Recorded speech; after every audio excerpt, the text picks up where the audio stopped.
नमस्कार, मैं एना कर्मा आप सभी का स्वागत करती हूँ कार्यक्रम उड़ान में।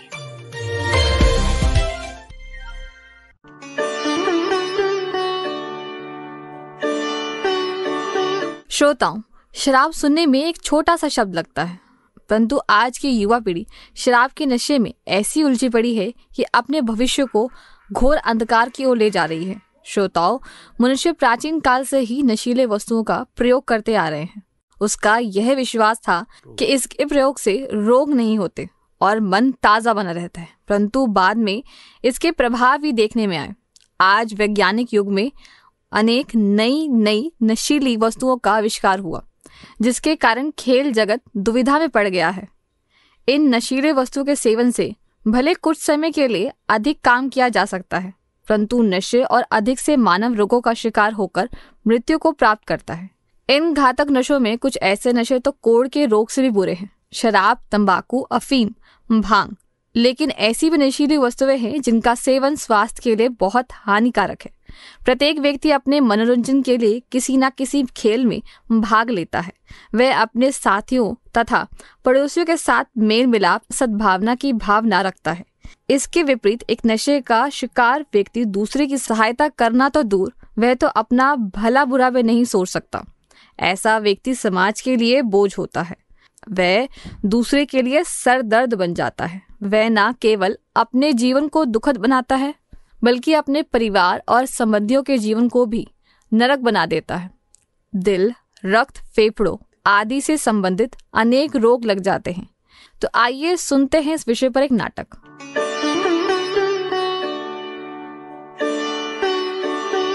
ये नाटक ऐसे परिवार पर आधारित है जो बहुत ही गरीब और अनपढ़ है। एक युवक जिसको नशे की लत है, घर में उसकी पत्नी और एक बेटा है। युवक एक व्यक्ति के साथ गली सड़कों व नाटक खेल में तमाशा दिखाकर अपने परिवार का पालन पोषण करता है, परंतु उसे नशे की बहुत बुरी आदत है, जिसके कारण जो वो कमाता है उसका 70% नशे में उड़ा देता है। इससे उसकी पत्नी को घर चलाने में और उसके बच्चे को पालने में बहुत सारी परेशानियों का सामना करना पड़ता है। आइए सुनते हैं इस पर आधारित एक नाटक।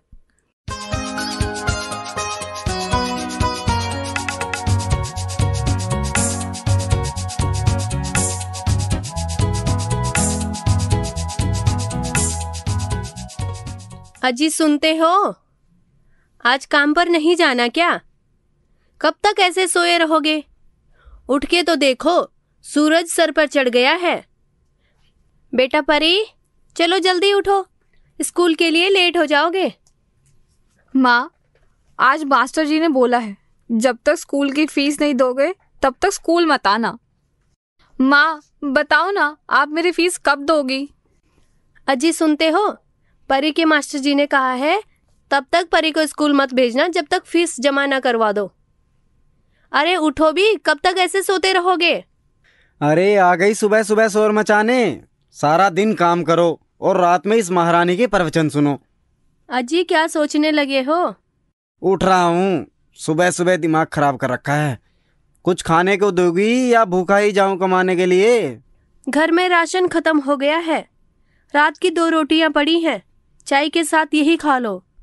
अरे वाह, एक तो सारा दिन काम और खाने को ये बासी रोटी।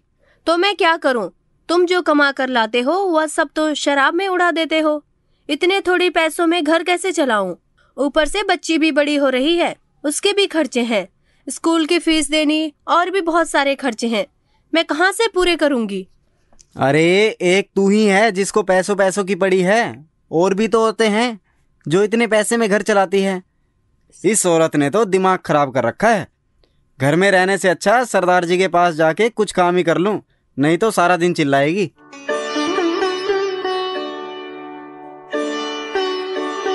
सरदार जी नमस्कार। नमस्कार भाई रतन।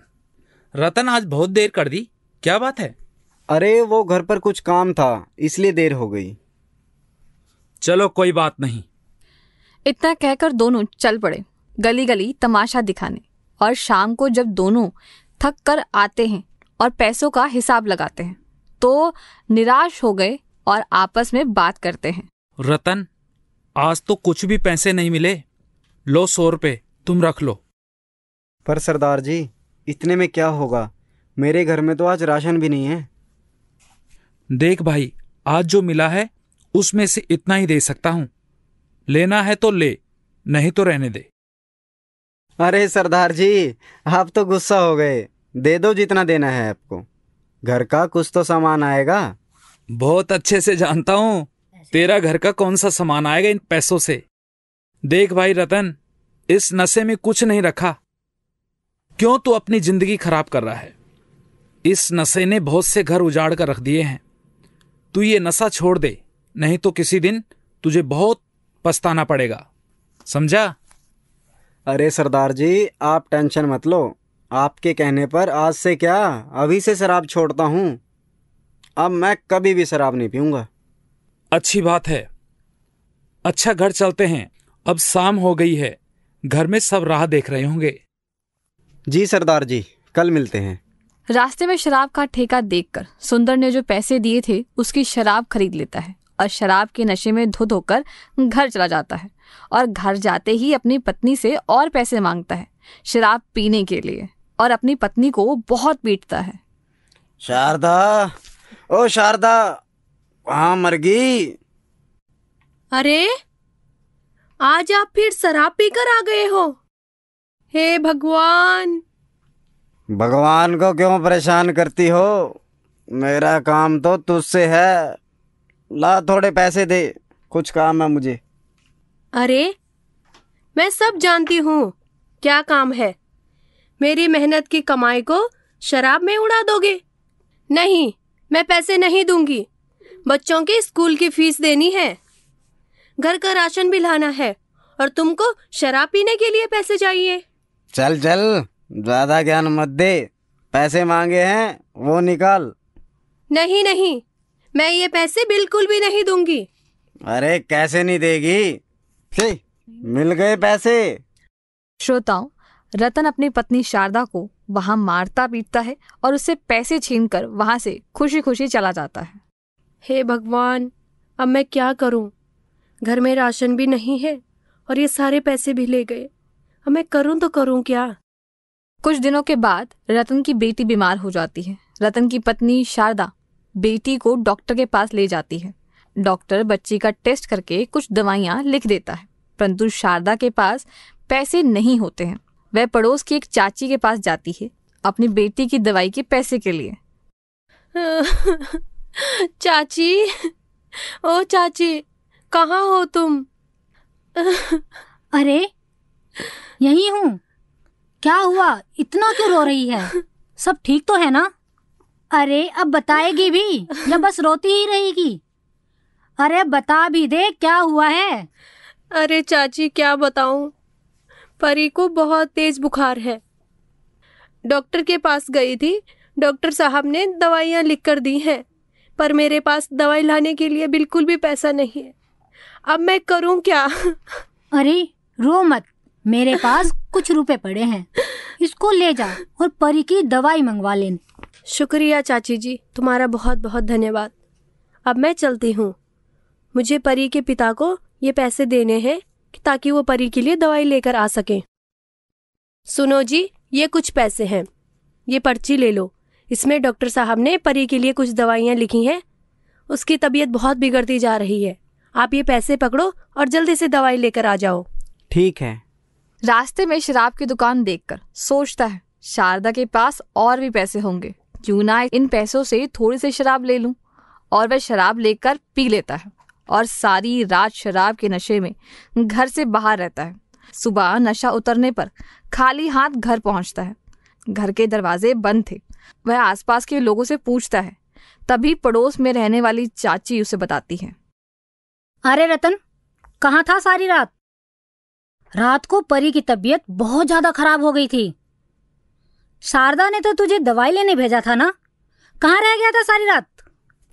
वो चाची, वो क्या वो लगा रखा है? रात को तेरा कितना इंतजार किया, पर तेरी कोई खबर ही नहीं थी। और परी? अरे क्या हुआ मेरी परी को? चाची बताओ ना, क्या हुआ मेरी परी को? अरे सांस नहीं ले पा रही थी।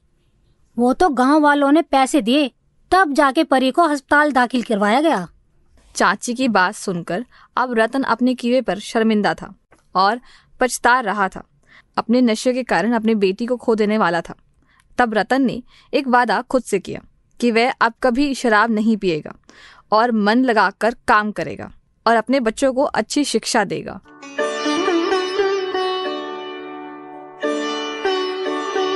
श्रोताओं, आपने इस नाटक के माध्यम से सुना कि किस तरह नशे की लत के कारण रतन अपनी बेटी खो देने वाला था।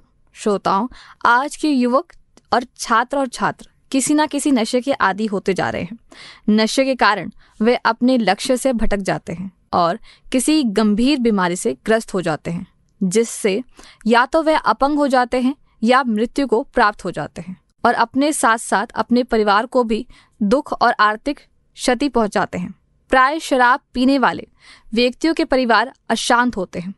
यदि परिवार की आर्थिक स्थिति अच्छी ना हो तो शराबी व्यक्ति शराब पीने के लिए किसी न किसी तरीके से पैसे बटोरता है। इसके लिए अपनी पत्नी व बच्चों को पीटता है। ऐसे व्यक्ति अपने परिवार के जीवन स्तर को कभी ऊंचा नहीं उठा पाते। उसका पारिवारिक जीवन नरक बन जाता है। ऐसे व्यक्ति अपने परिवार और अपने समाज के लिए बोझ होता है, क्योंकि राष्ट्रीय हित में उसका कुछ भी योगदान नहीं होता। वह अच्छा नागरिक नहीं बन पाता। समाज में शराबी व्यक्तियों को ना तो कोई पसंद करता है और ना ही सम्मान देता है। वे तनावग्रस्त तथा निष्क्रिय हो जाते हैं। ऐसे व्यक्ति प्राय अपराध में सम्मिलित हो जाते हैं। लंबे समय तक अधिक मात्रा में शराब पीने से याददाश्त की जो शक्ति होती है वह कमजोर हो जाती है। अतः ऐसा कहा जा सकता है कि ऐसे व्यक्ति स्वयं पर ही बोझ नहीं बल्कि परिवार व समाज पर भी बोझ होते हैं। श्रोताओं, आप सबको जानकर हैरानी होगी, शराब या अल्कोहल पाचन तंत्र को भी कमजोर कर देता है। इस कहानी में शराब के दुष्प्रभाव के बारे में बताया गया है। दोस्तों, जीवन बहुमूल्य है और हमें अपने जीवन को स्वस्थ रखना है। यदि हम अपने जीवन को स्वस्थ रखेंगे तो हम दीर्घायु को प्राप्त करेंगे, क्योंकि यदि व्यक्ति अपने शरीर पर ध्यान नहीं रखेगा वो बीमारियों से भर जाएगा। बीमारियां उसके चारों ओर आ जाएंगी, वो बीमार हो जाएगा, बीमारियों से वो घिर जाएगा और धीरे धीरे उसकी आयु भी कम होती चली जाएगी। इसलिए अपने आप को स्वस्थ रखें, अपने शरीर पर ध्यान दें और अच्छा भोजन करें और इस प्रकार के नशों से अपने आप को दूर रखें।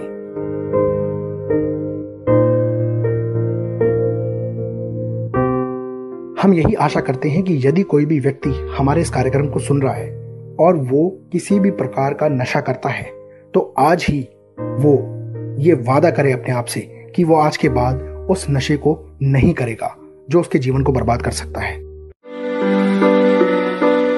तो श्रोताओं, अब हमें जरूर बताएं कि आपको हमारा कार्यक्रम कैसा लगा। अगर आप हमें कुछ सुझाव देना चाहते हैं या फिर आप अपने अनुभवों को हमसे बांटना चाहते हैं तो हमें ज़रूर लिखें। हमारा फ़ोन नंबर है 8826224477। जी हाँ, 8826224477। नमस्कार।